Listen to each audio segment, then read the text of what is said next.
Ebenezer Jeremiah Brown. I'm a football supporter of Ipswich Town. Wherever they play, you'll find me. I haven't missed a game since I was 3. With me scarf and me rattle and a big rosette, singing where was the goalie when the ball was in the net. Follow the town, up or down. I'm Edward Ebenezer Jeremiah Brown, but everybody call me Ted.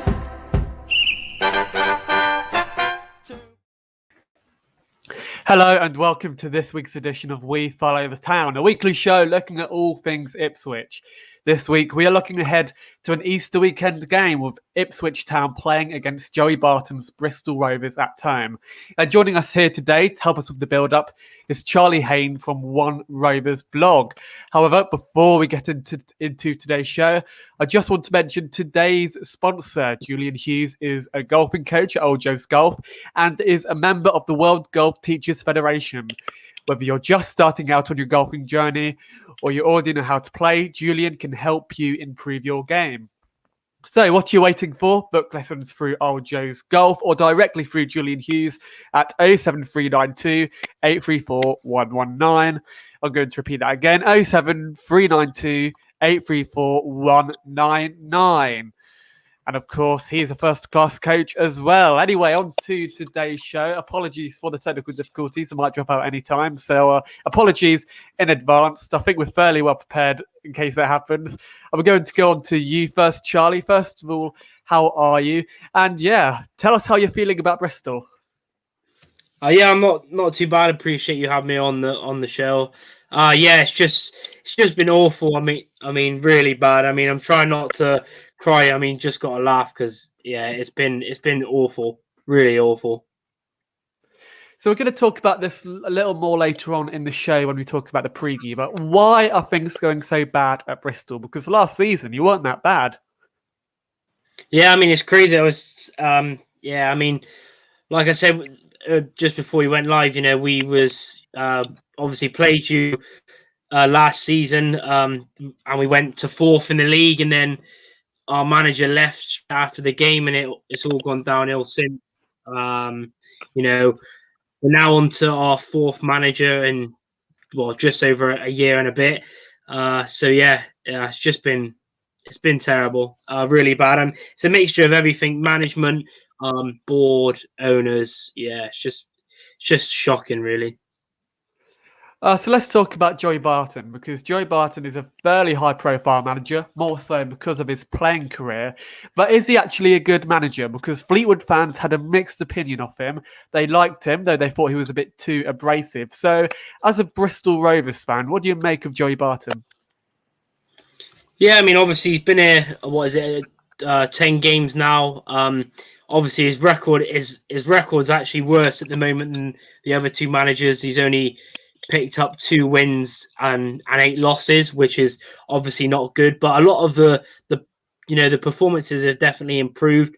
The way we're playing, it's just we don't have the quality up top or in defence because we got him in after the January transfer window as well, so he hasn't even had time to bring any players in. Yeah, the football's improved, but the players he's had to work with aren't good enough. So let's talk about your blog a minute, because you run a blog called One Rovers blog. It's a blog on YouTube, if I'm right in saying that. I just want to know, how did you get into blogging, and what have the challenges been for you during this pandemic, especially being that you can't necessarily go to games? So yeah, I started it back last season. Yeah, just thought it'd be good because I've always liked Rovers, always like to talk about Rovers and football in general. So yeah, started off, and I mean it's pretty much one of the only things that's got me through this lockdown. Really, it's helped me a lot.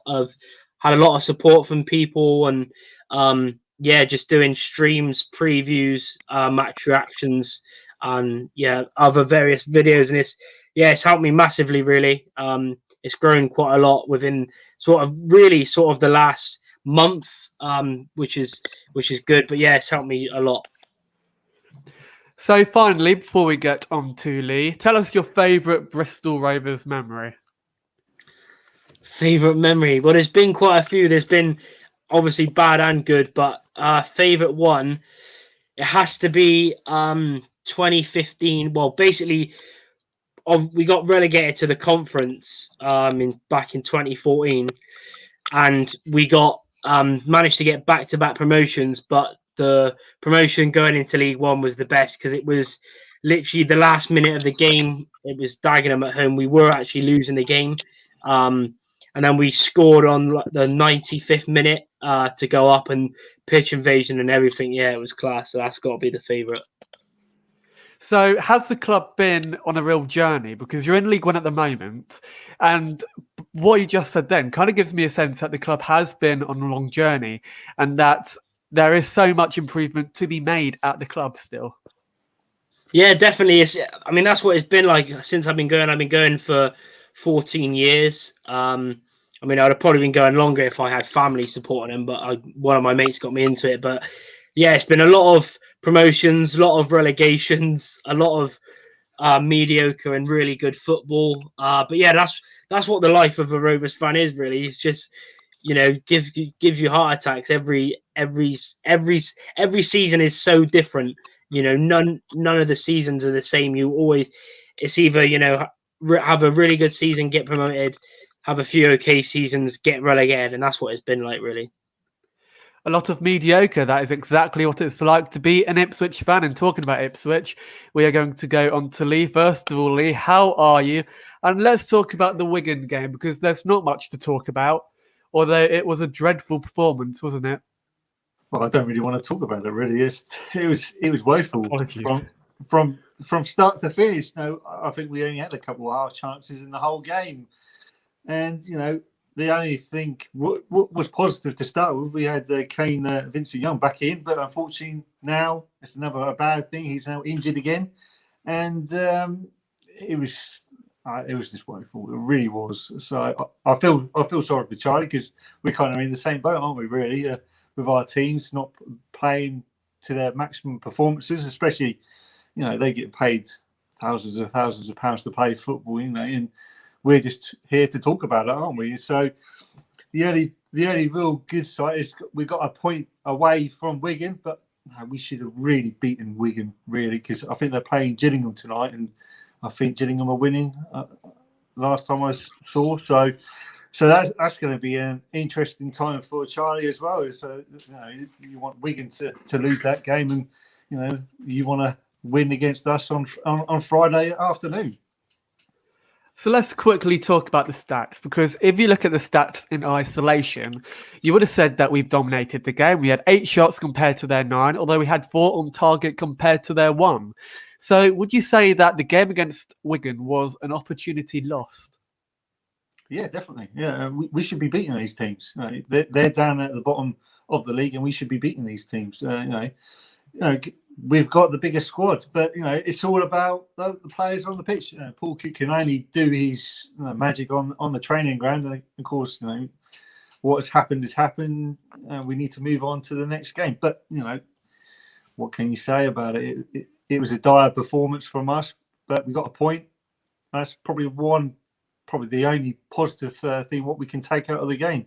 But with the injury coming for Vinci, I think that's a bit of a setback, really, for him and for the club. Let's talk about the lack of goals up front, though, because if anything, last Saturday was a proof that we haven't really got any natural goal scorers in our squad. James Nord is arguably the only one we have, but he's often hit and miss. So what is it with our strikers? Because we can't seem to score at all at the moment, can we? No, we definitely need a striker. That number 9 or even number 10. I think we should still play with the 4-4-2, but it's like we need to score goals. I'm looking at the team at the moment against the Wigan team, where the goals are going to come from. The only real outlet was Norwood, and Freddie Sears is not up to scratch now. It's just you just look at the team, say, oh, well, they're not going to score a goal, but they might prove me wrong against Bristol Rovers on Friday. Sorry, they might do. Well, who knows? Anything could happen. But anyway, let's talk about the news briefly, and I invite anybody in the chat to get involved, whether it's through StreamYard later on or in the comments, because In the news, the FA documents have revealed the amount clubs have spent on FA agents, and this actually makes for quite interesting reading. So I have the documents up here. Okay, guess who spends the most, Charlie, on FA agents in the league? Sunderland. Sunderland. You are almost spot on. It's Hull City with 500,000, and then second is Sunderland with 400,000, followed by Ipswich Town. Do you know how many Bristol Rovers spend per year on agent fees? I think I had a glance at it. I think it was 67. I want to say 62,000. 62. Close. Yeah, something like that. Yeah. So, as somebody who knows nothing about agent fees, I don't even know what they almost relate to. What can we read into this? Could we maybe take any information from this, or is it almost like useless information if that makes sense?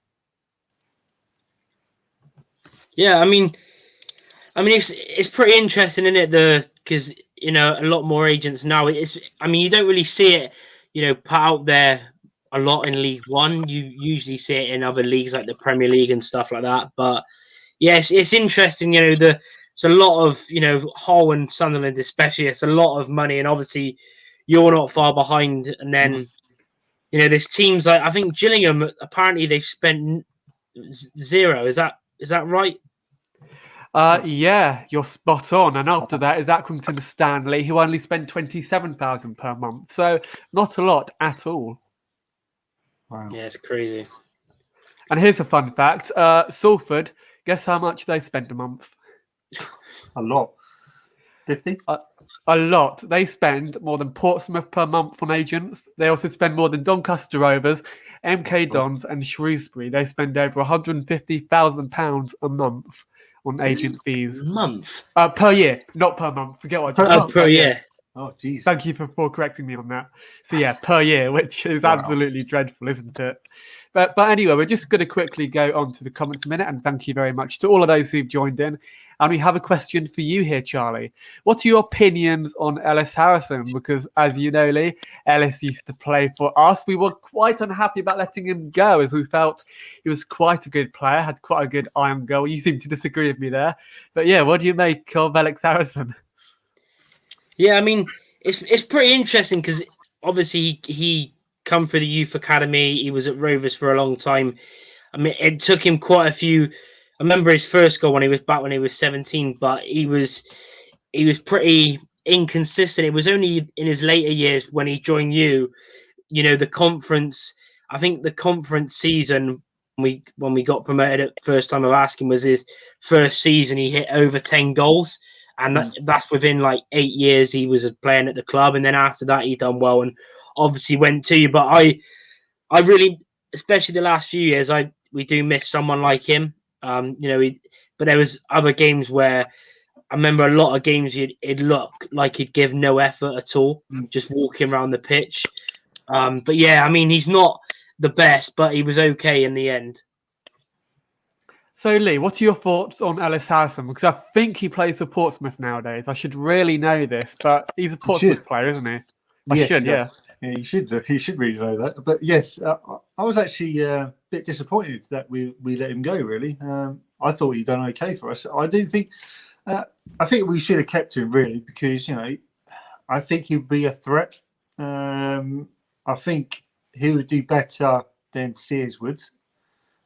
Personally, but it's just about confidence. He just has to get on the ball and score. But like Paul Emmett never gave him a chance, so he was out the door, unfortunately. But I personally think he's a good striker. He reminds me of David Johnson when we had him back in the 95, 96 season when we signed him from Wolves. So he reminds of him. I know he only scored 67 goals for the whole time he was here, but no, he was a real threat. No, he was pacey. He was quite strong as well for a small player. Exactly what Ellis Harrison is. He's a small player, but he's very pacey. But I would actually kept him at our ranks really. So it's actually worth pointing out Ellis Howson's goal record at Portsmouth. He's made 53 appearances for the club and has only scored 9 goals. Though I kind of agree with you, because at the moment we have Aaron Dryden on the bench. He isn't necessarily the most prolific scorer. So would Ellis Howson almost be the perfect player to have on the bench, or to maybe even start alongside James Norwood? Yeah, I would.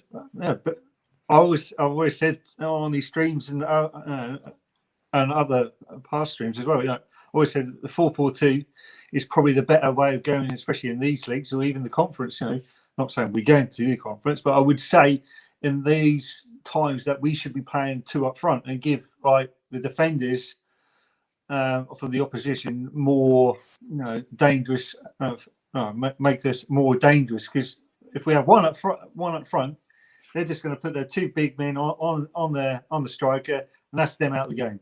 Even if I just put a foot on his ankle, he could be out for 6-7 months. You just don't know.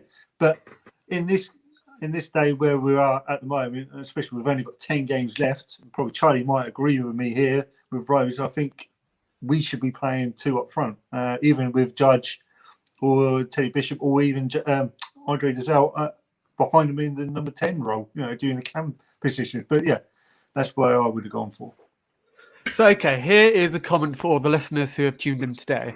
Would you play with a 4-4-2? Let us know in the comments, because we'll get to it and we'll discuss it later on in the show. But elsewhere in the news, let's talk about Bristol Rovers a minute, because Joey Barton could face a legal battle with Bristol Rovers' predecessors, Paul Tisdale and Ben Garner, after blasting the managerial duo as negligent and, in their training sessions, a farce. So basically, this comes from The Guardian. Joey Barton could be in legal hot water after an extraordinary rant about his Bristol Rovers predecessors. Barton was appointed Rovers manager in late February, replacing Paul Tisdale, who himself only succeeded Ben Garner in November. Sportsmail understands legal action is being considered by the two of them, after Barton accused the pair of negligence and labelled their training sessions a farce. Now, Charlie, you might know a bit more about this than we do, because Joey Barton has always been a very controversial character. I mean, as an outsider, I'm not surprised that he's involved in any legal action. But what exactly did Joey Barton say? I know we kind of alluded to it just then, but there has to be more to this than the fact that he only just made comments to the 2 predecessors. Yeah, it was interesting. It's a proper Joey Barton thing to do, innit? I think it was in the before the Sunderland game, in his pre-match comments, he was just saying basically how bad they've done. He was even sort of blaming the board a little bit as well, and just basically putting it all on them. He's right, but as a manager of the club, you shouldn't be saying that, should you? No matter what league, how good the team is or whatever, you shouldn't be saying, bad stuff about, the managers. That's for fans to discuss and, social media, not the manager to go on about. But it's crazy. But it's Barton. I'm not surprised he's made other, stuff about referees and all this stuff as well. So, yeah, I'm not surprised. So, were the 2 managers, were Tisdale and Garner that bad? Or is it just Joey Barton kind of, I don't want to say this, but kicking up a fuss for no reason? No, they were very bad. But that's the board's fault. Garner, he was the one we brought in. He was actually in the seat. He was the manager we brought in after our manager, that when we beat you, he left, and then they brought Garner in, who's never managed before, which is crazy from the board. He's been a coach at Chelsea and Palace, but I think it's been this bad since that game that we beat you. We've only got 10 league wins up until now. That's how bad it's been. So yeah, it just sums it up. Yeah. So does Joey Barton almost have egg on his face? Because, you're not doing too well at the moment, and he has had a rough start, similar to Paul Cook at Ipswich, at Bristol Rovers. So is this kind of embarrassing for him? Well, yes, it's obviously bad for him as well. But, like I said at the start, he hasn't... I don't know why we didn't bring him in earlier, because he was didn't. It wasn't like he just got sacked. Like 2 weeks before he joined us, he was, he was out for a couple of months, I think. So I don't know why, we didn't bring him in January. But yeah, I think it's obviously embarrassing for him because he's, got 8 losses and 2 wins in 10 games. So yeah. So Leigh, what are your thoughts on this legal action? Do you have any opinions on it? Do you reckon Barton is in the right or in the wrong?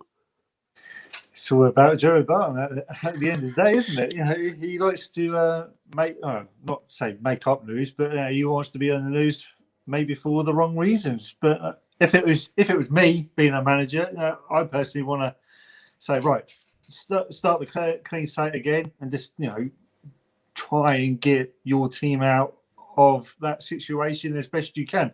Okay, you might go down into Division 2, League 2, sorry, but at least you're going to try and get the.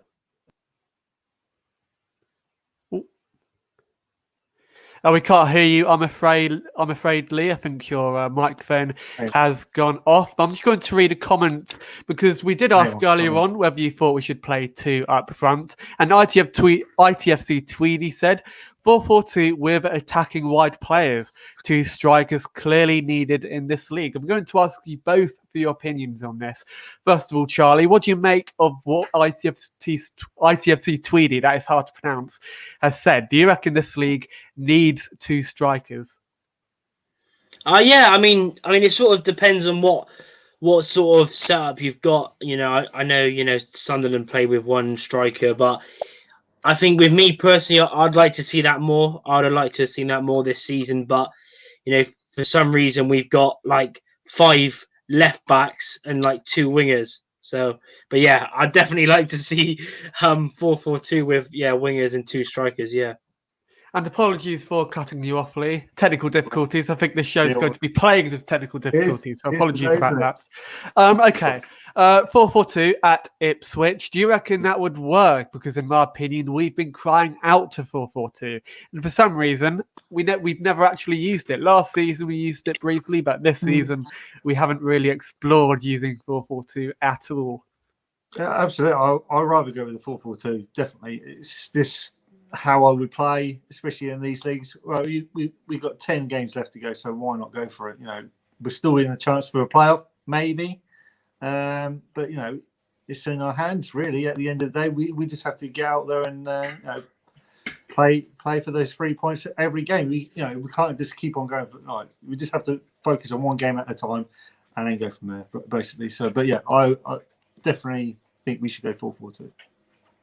And of course, keep those thoughts coming in. Let us know whether you would prefer for Ipswich to use the 4-4-2, or maybe not. Or maybe you'd think that the 4-4-2 wouldn't work at our club at all. Or if you're a Bristol Rovers fan, let us know whether you would use the 4-4-2.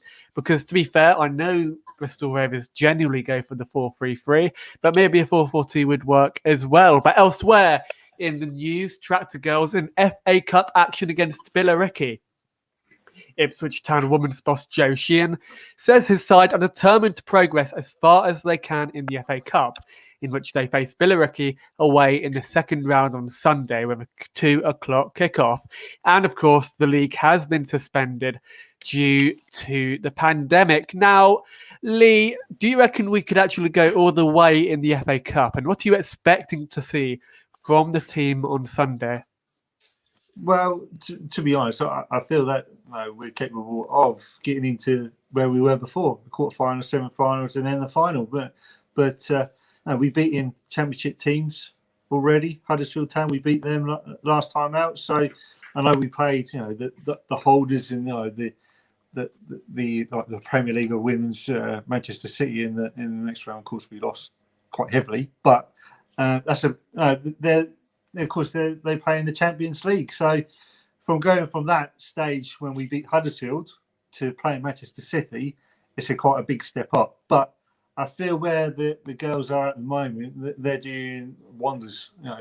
They're beating teams around our area like 10-0, aren't they? So they're beating Norwich, shall we say 10-0, which is fantastic news for us as Town fans. But I feel that they're going in the right direction. But I feel that before the season stopped before, I think they were trying to get promotion anyway, so they were pushing for promotion. I think they were top.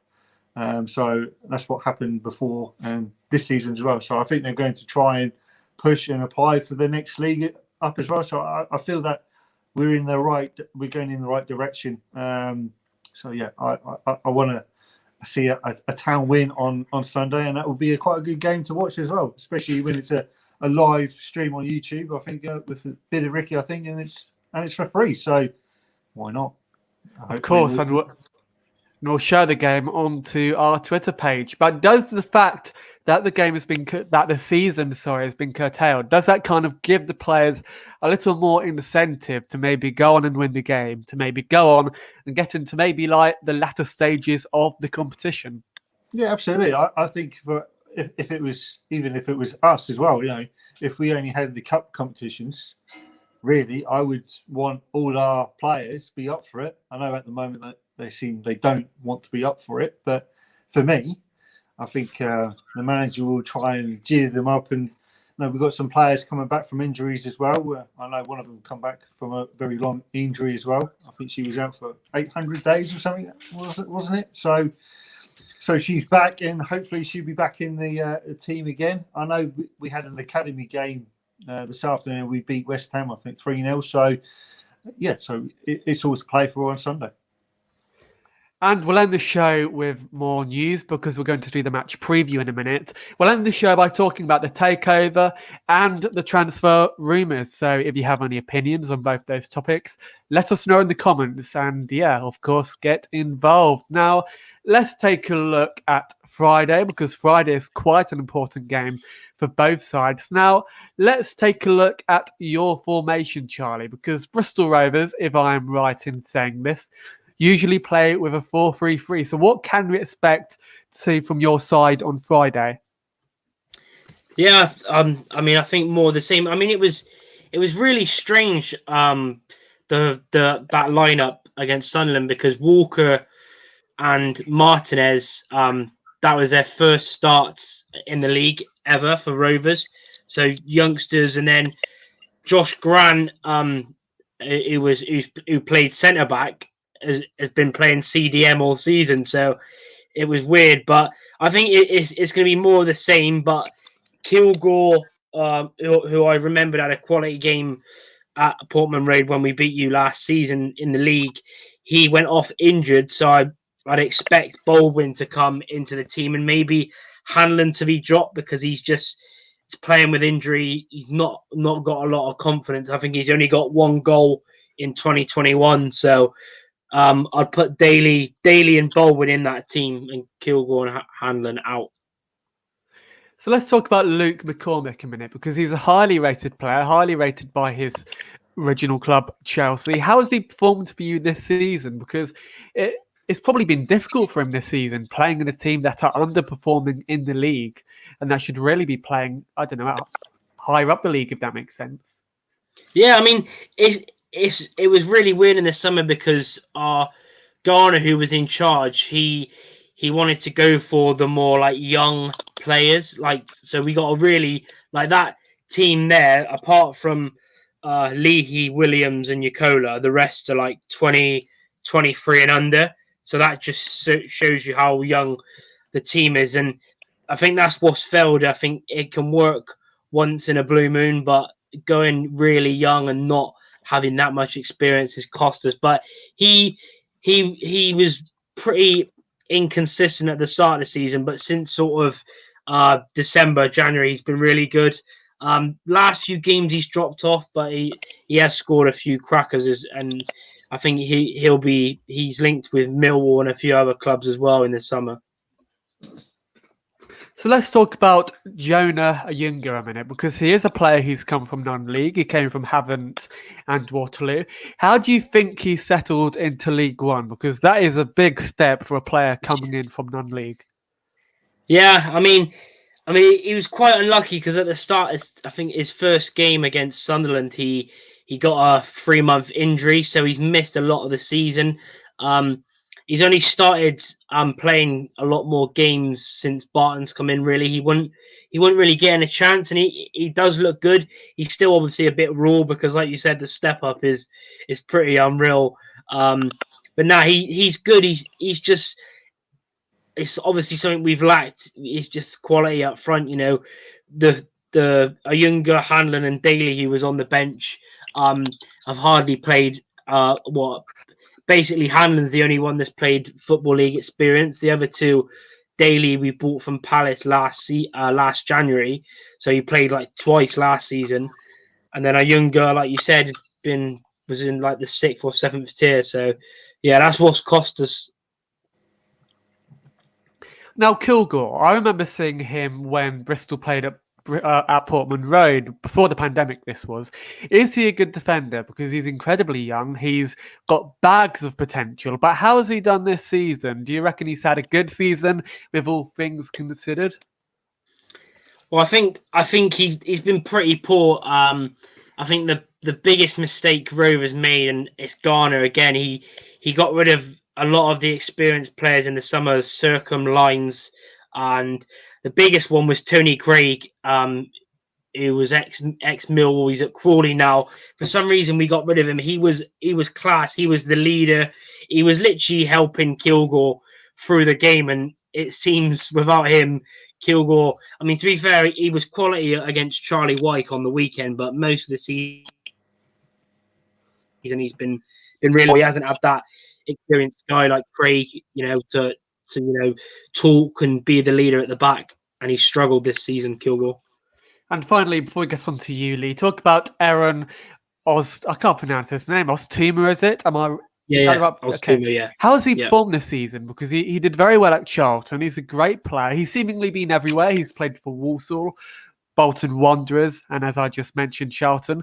But how has he been performing for Bristol Rovers? Because he could seemingly be a very influential player. Yeah, I mean, well, it hasn't really worked out. He's currently on loan from Charlton. It hasn't worked out at all, to be honest with you. He's our highest paid player as well currently, even though he's not our player. He's on $5,000 a week, and he's hardly played. He had long COVID. He missed about 2 months with COVID, and yeah, he hasn't really played. We've seen him in spells, but he's not started a lot of games, to be honest. But the games he's played, he's looked good. But he's the player that, I mean, it's a shame that we've only not got many games left. Because I think if we had another, say, 15, then he might have a bit more time. But yeah, it hasn't worked. And Leigh, let's get on to Ipswich Town, because we are expected to play a 4-2-3-1 against Bristol Rovers. Yeah. And last time out, we played a very uninspiring squad with Freddie Sears out wide. He didn't play well, in my opinion. Ward didn't play well at all, nor did Gwion Edwards. So looking at that starting lineup, are changes needed? Do we need younger players in the squad to replace the old guard, such as Freddie Sears and even Stephen Ward? Well, I think so, because looking at our team on paper, it should have easily beaten Wigan. But as it always happens before at the moment, we're not scoring any goals. We don't look like scoring goals. So I don't think Vincent Young will play. It was nice to see him play, but he was one of our highlights for the game. But no, he won't be playing. I think Chambers will probably move back into a right-back position. I think Matheson, I don't know what's happened with Matheson or even the lone players. It'd be nice to see him play. I'm not sure if Kenlock will be fit because Stephen Ward is... I don't think Stephen Ward is a good player there. So I would actually change it for Kenlock or for Matheson even. Take Ward out. Chambers and NCR will probably play again. As I say, I would actually say Chambers will probably play at right back. NCR will play because I didn't think NCR had played not too badly really against Wigan, so might as well keep him in the team. Maybe put in Wilson again because he's been on international duty. No, he hasn't. That was Parrott, hasn't it? That was Troy Parrott who was on international duty. So Wilson will come back in, I think. I think it will be Bishop and Dazelle again. I don't really like that pairing because they're both the same player. It'd be nice if Finn Downs was back, but of course he won't be back until next season now. So it would probably be the Bishop and Dazelle playing. Freddie says I would take him out and put Bennett's back in. Definitely. Or even Lancaster. I'm not sure what's happened with Lancaster at the moment. Bennett's maybe? Yeah, I would say Bennett's. Maybe take Freddie Sears and put Bennett's out, or even change Edwards with Bennett's and put Bennett's on the right and put Edwards on the left. Judge, I'll keep Judge there, number 18, doing the cam role, but I think he may change it to Troy Parrott maybe, and then James Ward, if he's fit, up front on his own. So let's talk about Enciala, because Enciala has actually played very well this season. And a few weeks ago, we were talking about a potential player of the season who we would think should be player of the season. Could Toto Enciala maybe be in with a shout? Because he's been incredibly consistent. He hasn't made many mistakes at all. And to be fair, he's been, a very quiet player. And I mean that in a good way, a player who rarely makes mistakes, who just goes about with his job. So yeah, going back to my original question, do you reckon he could be in with a shout of winning player of the season? I think so. I think there's only a few players in that squad which probably is player of the season. I don't think there's hardly any player out there which has been outstanding. But Enciala is probably on one of the top of the list. Maybe James Wilson as well. Norwood, because he's our top goal scorer with only 7 goals. But I agree with you, Ben. He's been one of those players who's been consistently good. He hasn't really made that many mistakes. When he has made a mistake, he's kind of made up for it, or Holy's got him out of trouble. But yeah, I think NCO is going the right way of getting into that Player of the Year category. And of course, to those watching on YouTube, Facebook or Twitter, get involved. I put a question up on the chat feed. Who would you start against Bristol Rovers? And of course, let us know in the chat and we'll be happy to give your starting lineup a shout out. But finally, before we get on to the rest of the preview, let's talk about KVY, because he did come off with an injury last time out. I don't think many people realised he was injured. If he is fit for Friday, would you start him, or would you maybe not make the risk that Paul Cook made on Saturday? It depends if he's fit, because I think it's a hamstring injury. So if he's fit enough for 45 minutes, you might as well just play him for 45 minutes to see how he goes. But I feel he's only got 45 minutes in him. But he's a quality player, especially when he's played. Even if he plays at left back, he will do a job for town. He's quite pacey, but I think he was brought back a bit too early. I know he came on sub beforehand, but I wouldn't have started him against Wigan. I think that was a bit too soon for him. And let's look at the league table a minute, because unfortunately this is grim reading for Ipswich Town fans as well. So apologies for that, Charlie. If we win the game, we could go into the playoffs. So as a pessimistic Ipswich fan, I don't necessarily think that'll happen. Apologies for saying that. But let's talk about Bristol, because this could be a key game for you, especially in the table. Where do you think, Charlie, you could end up should you win after Friday?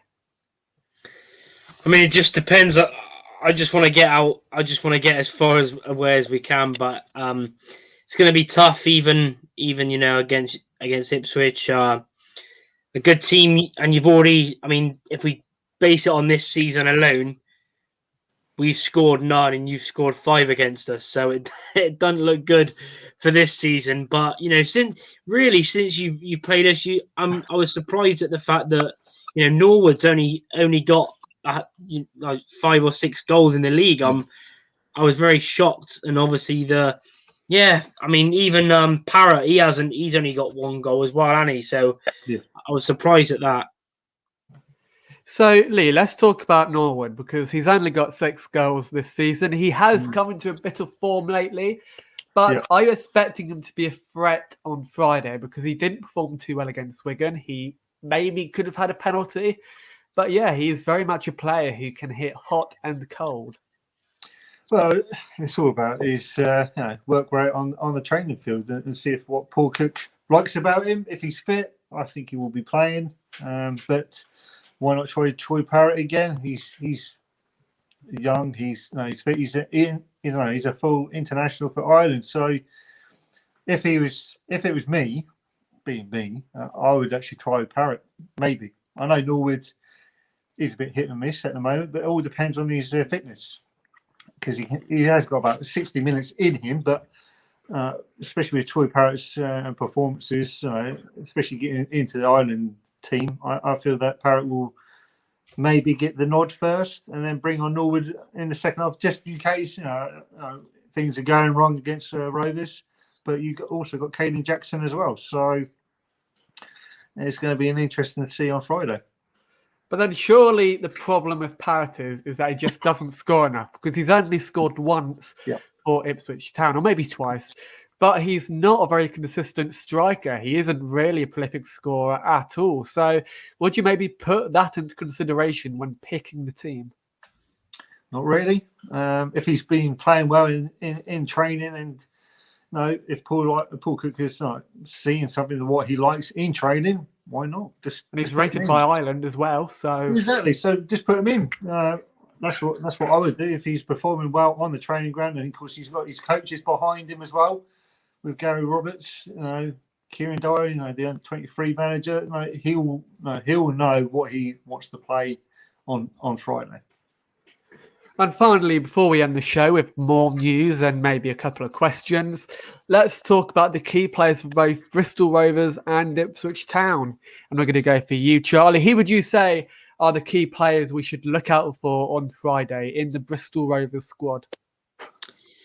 I'd probably say there's three. I think the main one, and you'd probably be surprised by this, our top goal scorer, in all competitions, our left back, nine goals and 5 assists. I mean, he is on penalties as well, but he's also scored a few worlders, and he likes to. I mean, he's pretty awful at defending, to be fair, but he just gets forward. and obviously Zane Westbrook as well. It was annoying because at the start of the season, Garner and Tisdale were playing him in CDM, and he's not a CDM. He's a creative player. So since Barton's come in, he's pushed Westbrook. He sort of plays as an inside forward behind Ayunga. Him as well, and I'd say Ayunga as well. He can hold the ball up, and he's got pace as well. So is the fact that a left back is your top scorer, does that say anything about the quality of the player himself? Because he's a very good player. He's probably one of the best players on your side, or does it say something about your quality of strikers?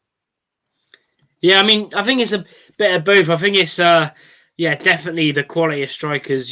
Since we sold Clark Harris had a year left on his deal in the summer. We sold him for 1.25 million, and we only go and spend 50 grand on Hanlon and Ayunga for about 70 grand. And then that's it. The rest of the money's still hiding somewhere, and that's been the main issue. But Leigh, I'd say it's sort of like a freak thing, because I think he's scored for Rovers before this season, and he's on penalties, and he scored a few worlders. So yeah, it's interesting. And Leigh, from an Ipswich Town perspective, this is for all the Bristol Rovers fans tuning in. Who would you say are kind of like gritting my teeth when I say this, about the key players in our squad, because there aren't many? I think we all are, especially in the chat as well. I would actually go with Norwood, because he's our top goal scorer with 7 goals. You've got Alan Judge. He likes his free kicks. He's our set piece taker, so you need to watch out for the free kicks, especially around the box, because he has scored a couple of free kicks this season already. I would say Edwards as well, the right winger. Fair enough. I think he scored about 6 goals now this season as well, but he was a bit hit and miss in the last 3 months. And didn't play too well last time out, did he? No, he didn't. No, so I feel that Edwards may be a danger man for us. You got Bennett, but I know his final ball hasn't been that great this season. But he's pacey. He likes to take on defenders. But like I say, he'll be kind of a danger man. He's got something to prove as well. And I feel that Bishop may have Teddy Bishop, the midfielder as well. But with Andre Dezel, but with them two, I don't think it will work when they're playing together. Either one of them needs to play with either Finn Downs, but no, both of them are more like an Alan Judge midfielder. They're not really CDMs like Charlie was saying about their players. So they're more like attacking players. But I would say them. But even if Kay Vincent Young was playing, another danger man on the right back, he likes to take on defenders as well and the wingers. So he may be another person to watch out for. I was gonna ask one question. Sorry, quickly. Is that Bennett's? Is that the ex Tottenham one on loan from Mönchengladbach? Correct. Yeah. Wow, that's crazy. Mönchengladbach as well. Yeah, I didn't. Mönchengladbach. Yeah, so he's on loan for the season. But then you got Troy Parrott as well. So yeah, depends if he plays. So Leigh, how has Keenan Bennett done this season? Because as you said, he's on loan from Tottenham, and I think a lot of Ipswich fans will agree with me when I say this. He hasn't got much end product at all, really, has he? No, he's not. I just think he's still learning his trade, really, because he can play either right or left wingers. He's got the pace, like you say. He hasn't got that last final ball, and people will get frustrated. But he's been in and out of the team as well. He's been injured, so it's been quite a difficult 12 months for him, really. Exactly, and I agree. But let's talk about, because we said we were going to finish with a couple of questions and some more news. And I mean, a great way to end the show would be to talk about the quote-unquote potential takeover, because this has been going on for months. Apparently, the takeover is back on. I haven't read too much into it because you have to take a lot of this news with a pinch of salt. But Leigh, can we read too much into this takeover? Because it's been going on for quite a while. First it was off, and then it was on, and then it was off again. And now it's seemingly back on. So what can we make of this? Can we take it too seriously? I don't think so. We just have to take it as a picture. So as he was saying, it's just behind closed doors at the moment. So we just have to take it as it comes. It may happen, it may not happen, but these things do take time. Like the one at Wigan, that's only just been completed. So it's on the cards. He may have given Marcus Evans another offer. So, but he's trying to get the best offer for himself to get out of the club, and then try and get us back into the into the Championship and, of course, in the Premier League. But we just have to play it by ear. Just wait until the season's finished.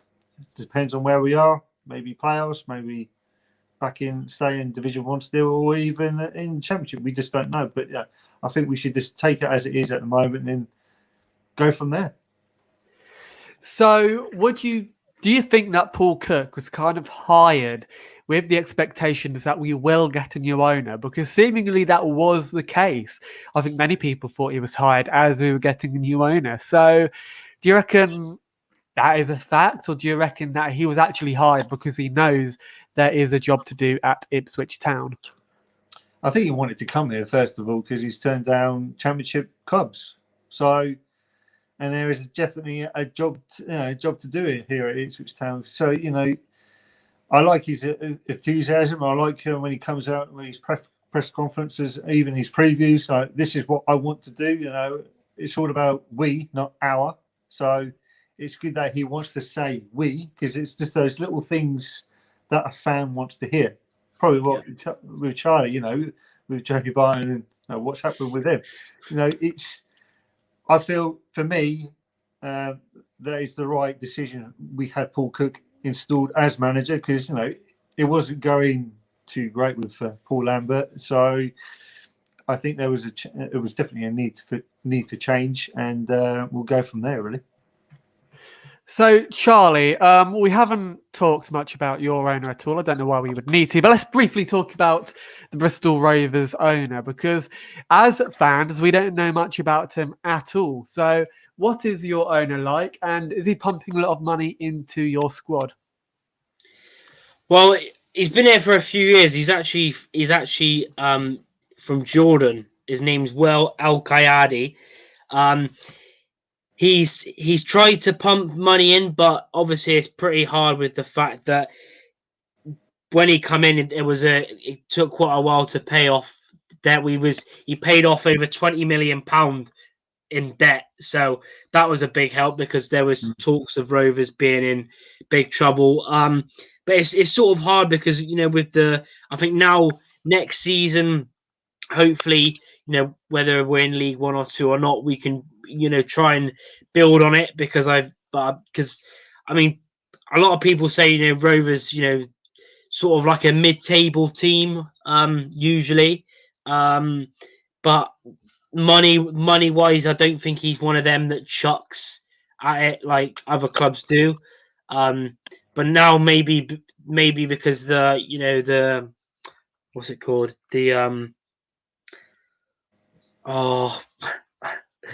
what's that? The ban.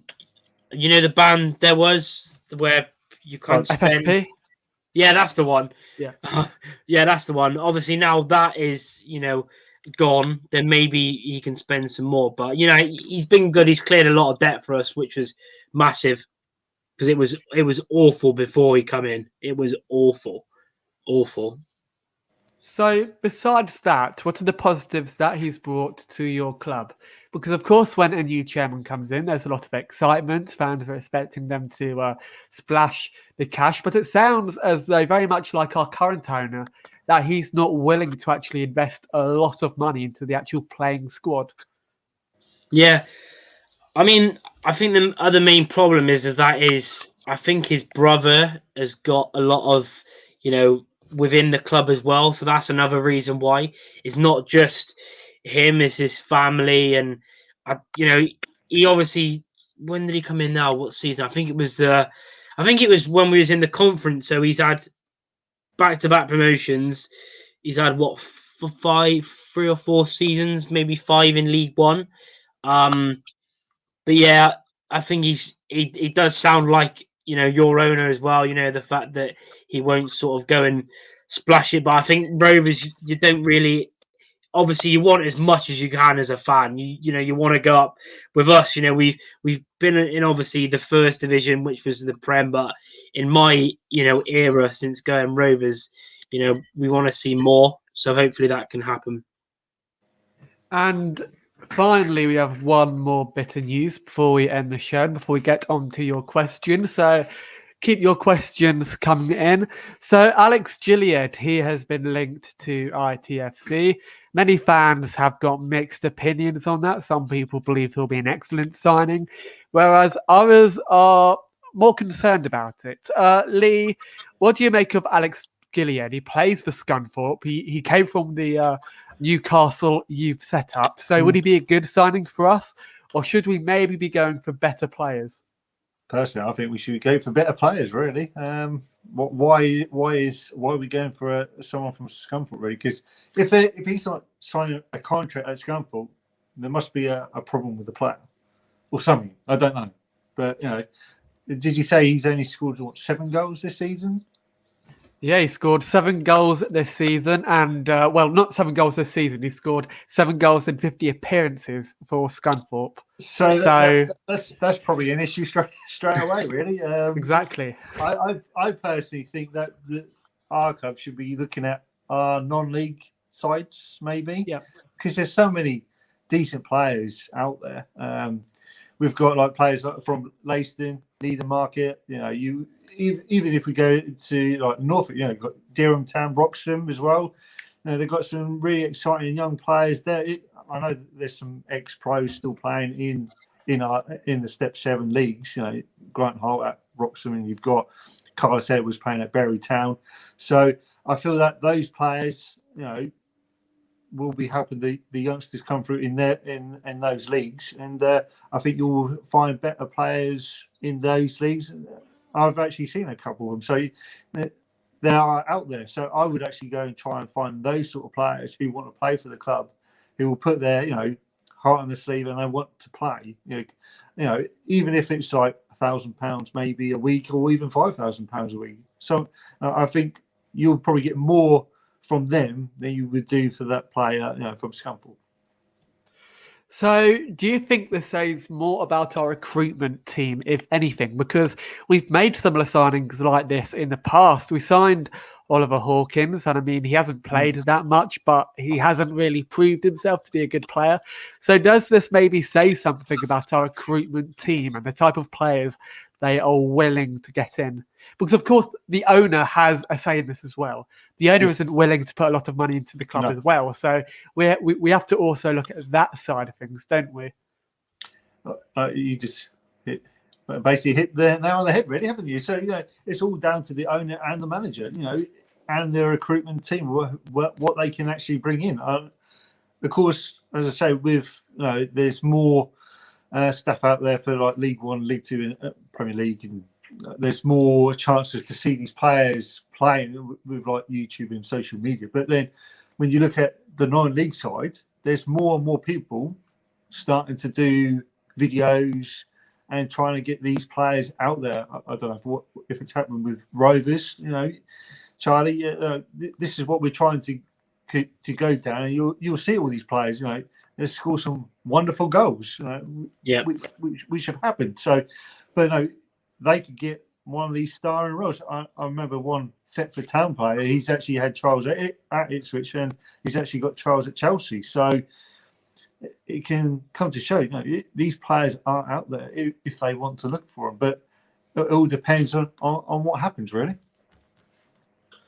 So, Charlie, Bristol have, of course, signed a lot of non-league players, and in my opinion, it is a very successful system.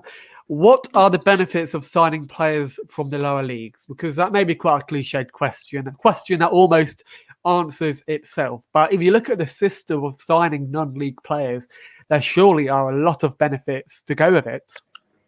Yeah, definitely. I mean, obviously, the likes of, there's just so many players that have been released from, academy sides in the Premier League, and, they want to get back fighting. I think that helps a lot.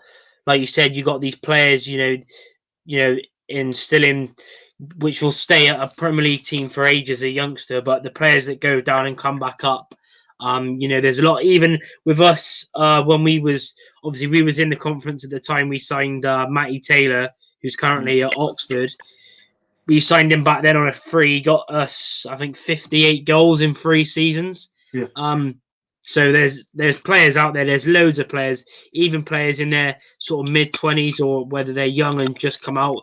I mean, you see them all like the Boreham Wood as well, and even lower down the leagues, you can get some great players, and it's a good help because, like you said, they want to play for the badge more. They want to get that push up more. Whereas players in League One and League Two, sometimes they think, oh yeah, it's all cushed here.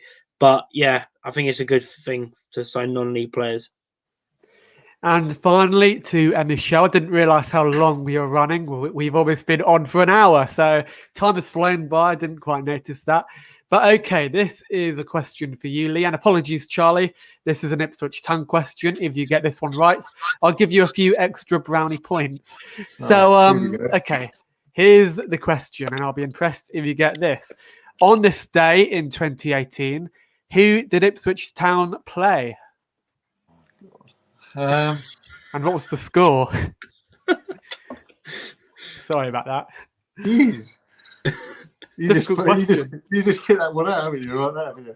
I did, yeah. I should have told you before the show. You should have done, really. Yeah, I could have looked for that. I don't know. Bristol Rovers, probably. Bristol Rovers, no, Birmingham. And it was in 2018. We lost 1-0. Can you name? And if you get this, I'll give you a free iFollow ticket. Okay, who played for us on that day? And can you name at least 2 players in the starting lineup? Probably Feel free League to get Chambers. involved in the League Chambers. Yeah, feel free to get involved in the And chat, probably by the Teddy way. Bishop, probably.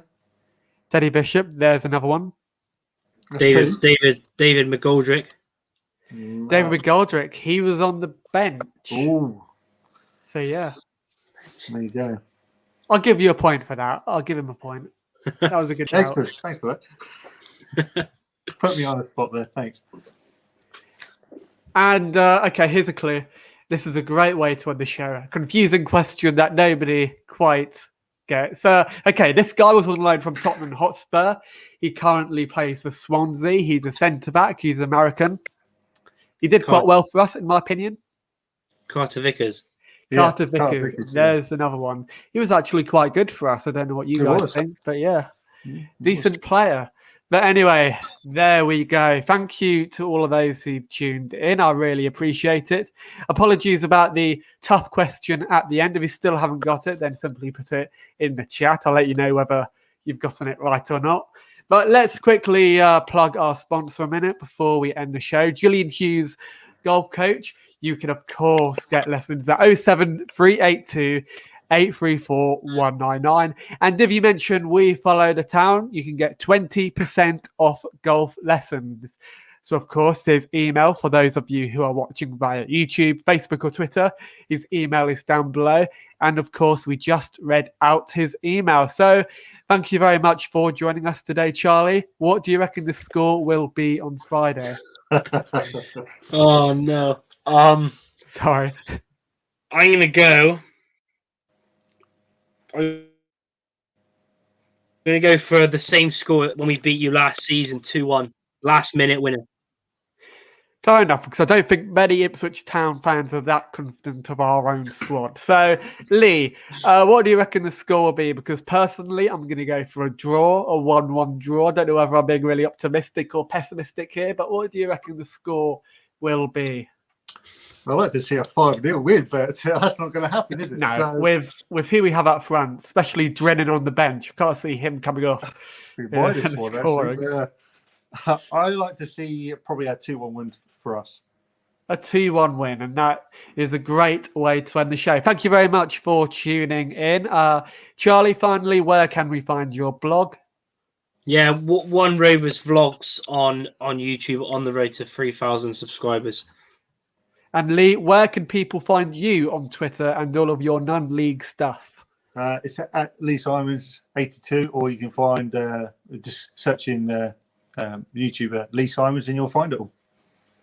And finally, you can find the show on Twitter at We Follow the Town.